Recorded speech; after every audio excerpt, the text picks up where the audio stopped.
おはようございます。秋になったんで、秋の手入れ、カエデの、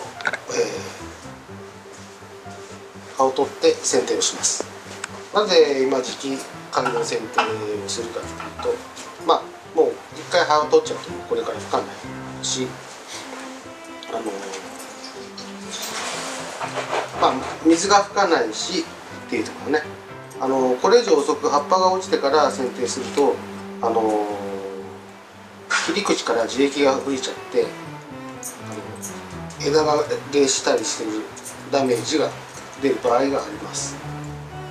で、この時期やるこの手入れをするわけですね。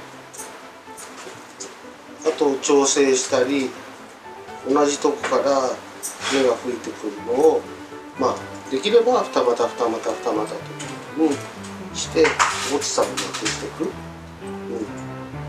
で、あとね、この時期は大体針金かけないです。かけたとしても微調整です。大きく針金かけることあります。針金かけるとこの時期は傷が埋まらないんで、ひびが入っちゃって、それがひびが入ったまま冬越さなきゃいけないから枝のダメージにもつながります。トロっていうのはね、これだけダメージが起きないでマイナスの仕事はしたくないんでね、そういうことになります。ちょっと紅葉を見るとかね、そういうのとは違うような感じの手入れなんですけど、木を作るためには有効な手入れだと思います。これで手で葉っぱ取っちゃって言っても人もいっぱいいますけどね、より丁寧に今日はハサミ、大体俺ハサミでやってるけどね。で、このどっちのハサミでもいいんだけど、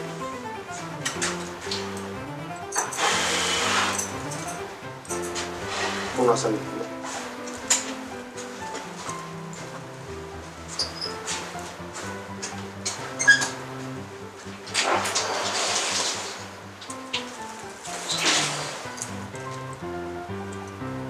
で秋のこの手入れっていうのは夏葉すかししたり葉切りしたりで枝が混んできたり、こうね、木ができてきたのをまた再確認するために楽しい仕事ですね。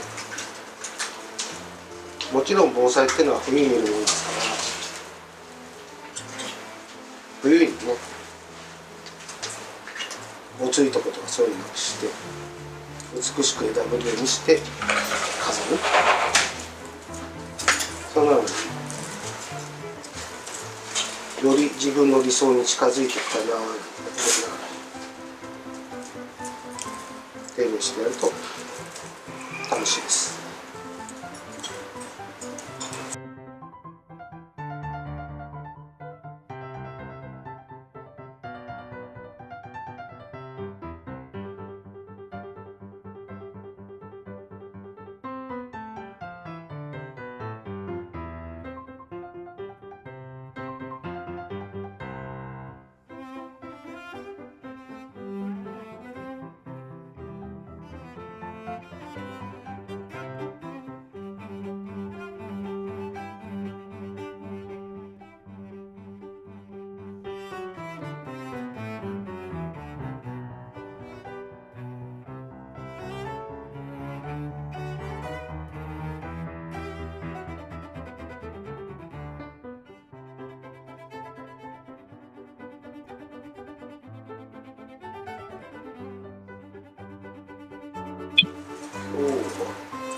11月の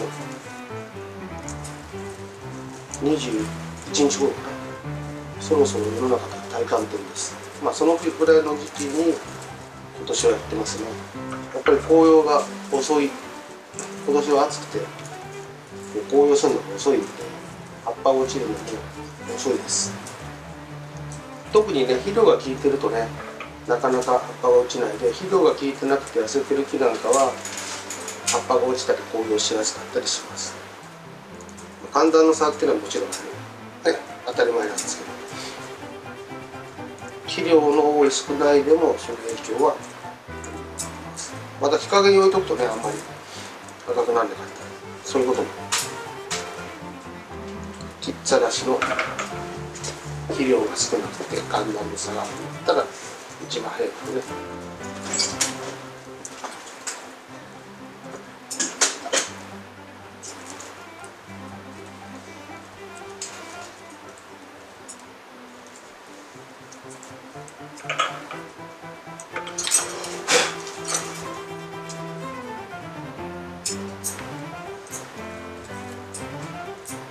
基本ラインもこのくらい見えちゃうとね、なんかと枝剪定していっちゃうけど、まあ、今日はビデオなんでより見やすい状態になってしまいます。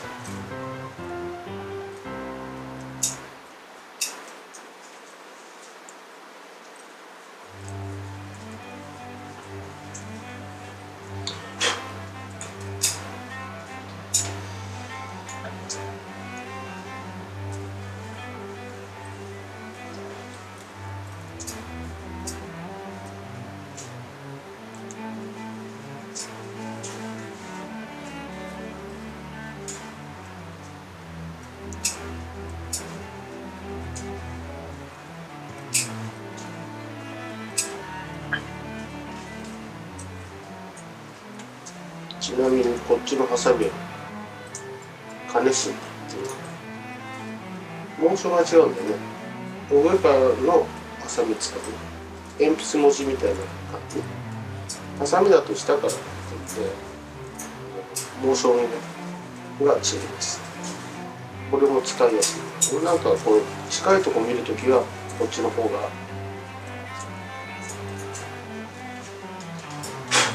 使いやすい。ぜひね、金新さんに行ってお買い上げください。通販や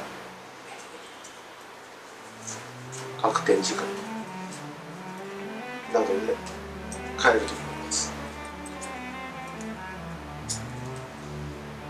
道具もね、ちゃんと用がある道具が必要ですからね。もちろん安価な道具でも用が足すんで、それで足りちゃえばいいんですけど、このバージョンは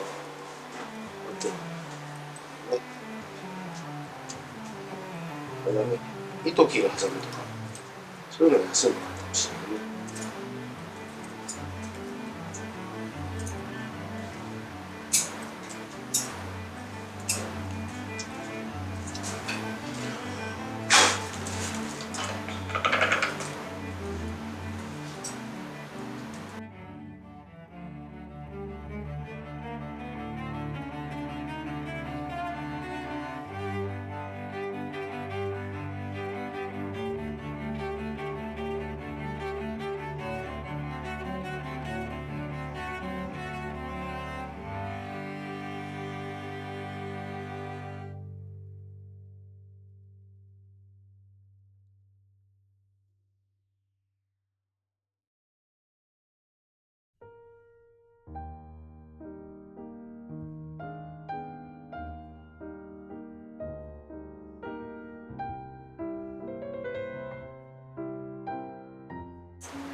でこんなもんですね。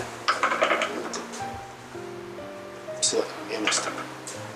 でこれで前から見ると扇形、扇の形に枝の向きがいいから、上から見ると放射状に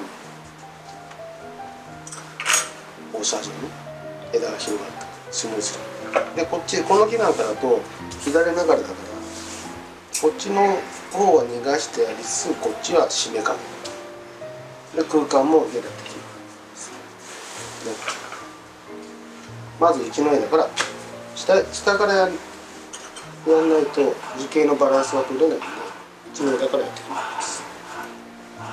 この人上からやってるって言ったらこの人へったくそだなっていうのを同じとこからやってねのを話しますね。いう確認になります。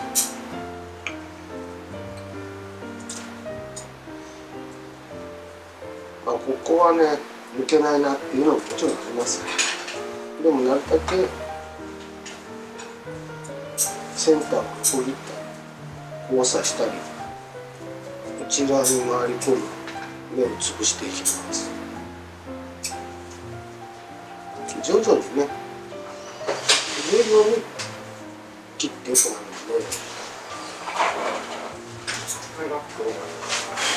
そこら辺置いといて。いいのさ。うん。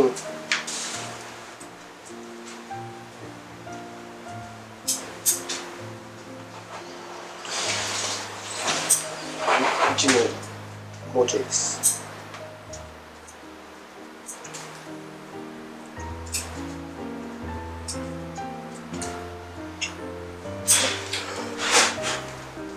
これで1年ですっきりしました。またあとサイズ感を詰めてみるとかそういうのもあります。でこういうところに吹いてる目にチェーンにしてで先端までごついのはなるだけ残さない。簡単ですね。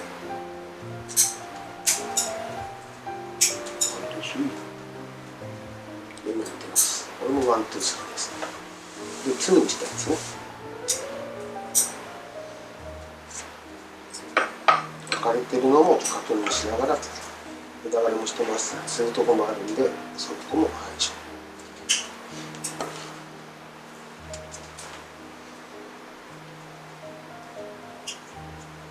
再確認しながら一回見ても次の時また見て何回か見て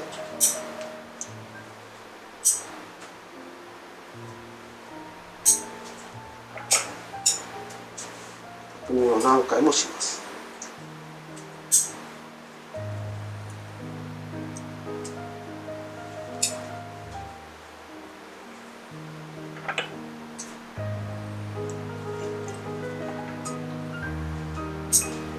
ピンとして使えそうだなっていうところで、去年はなかったけど今度そこ使おうかななんて感じで、またねこれあるんだけどこの狭いストロークでこれいらないなと今年は思えるので切ってきます。そうするとこの空間が空きます。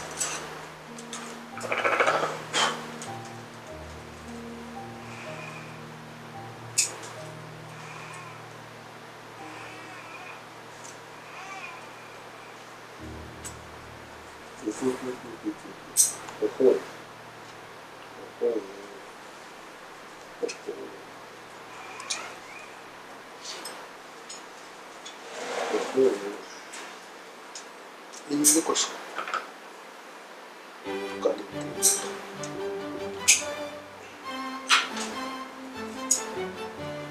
上に上がりすぎてるわちゃわちゃしてる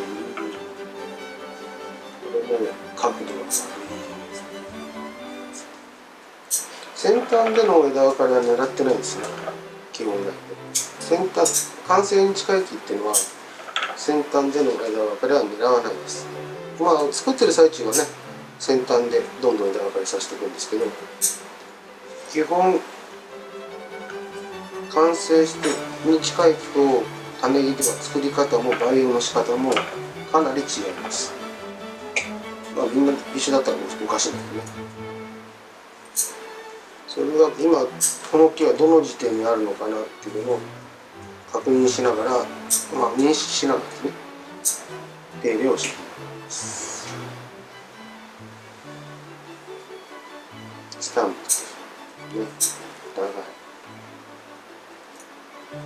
いちょっとねこれも持ちますね、これも短い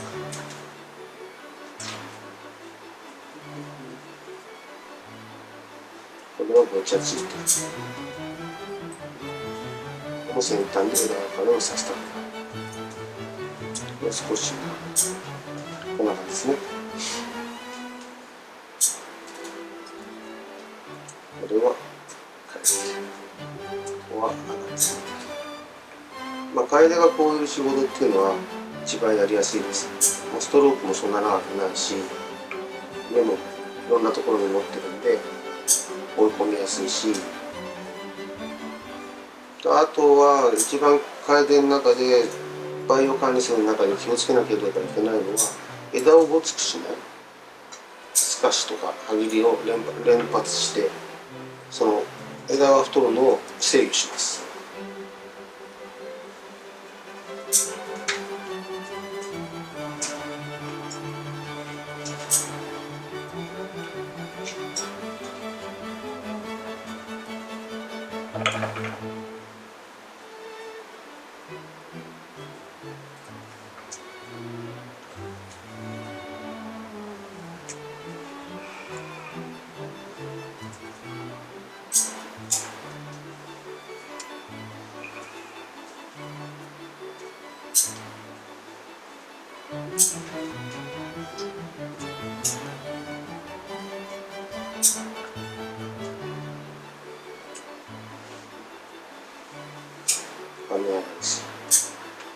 切った時にどっちに目出すかっていうのはもちろんコントロールしながらやるんですけど、ところなんかでも切る角度によって片方の成長点潰します。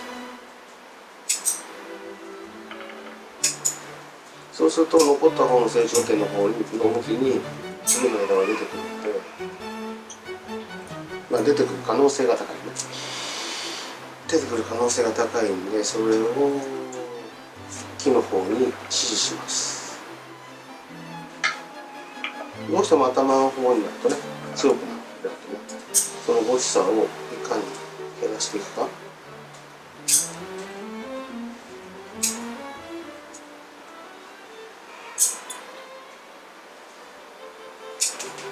頭の方で太っちゃったなっつったら、すぐ2年3年後戻りです。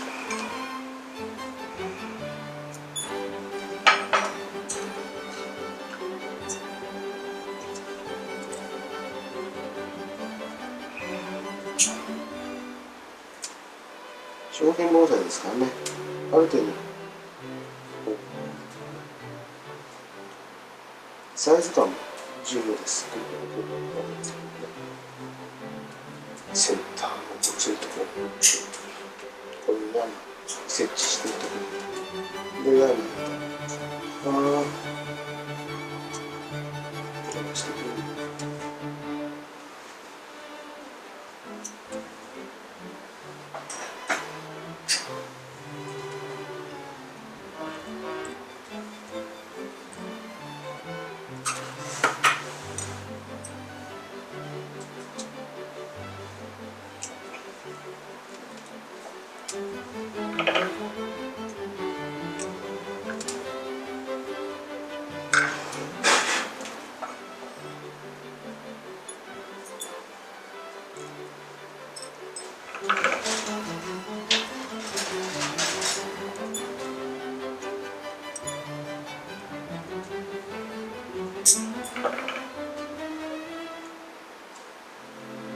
カットパスタですけど、楓は巻きやすいんで、こっちの固形の方のカットパスタ使います。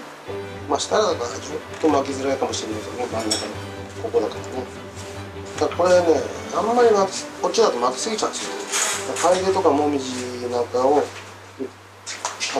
ときはこっちのカットパスタに粘土に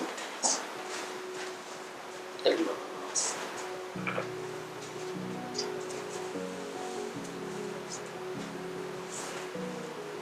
こんなに小さいのはやらなくてもいいですね。気使わないでね。そこまで。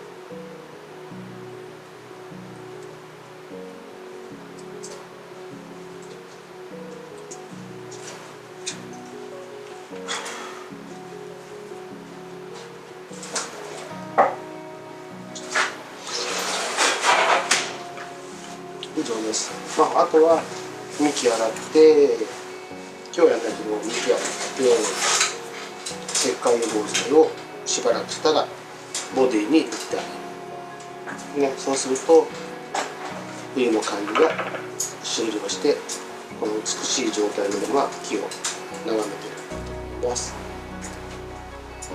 本日はご清聴ありがとうございました。終わりです。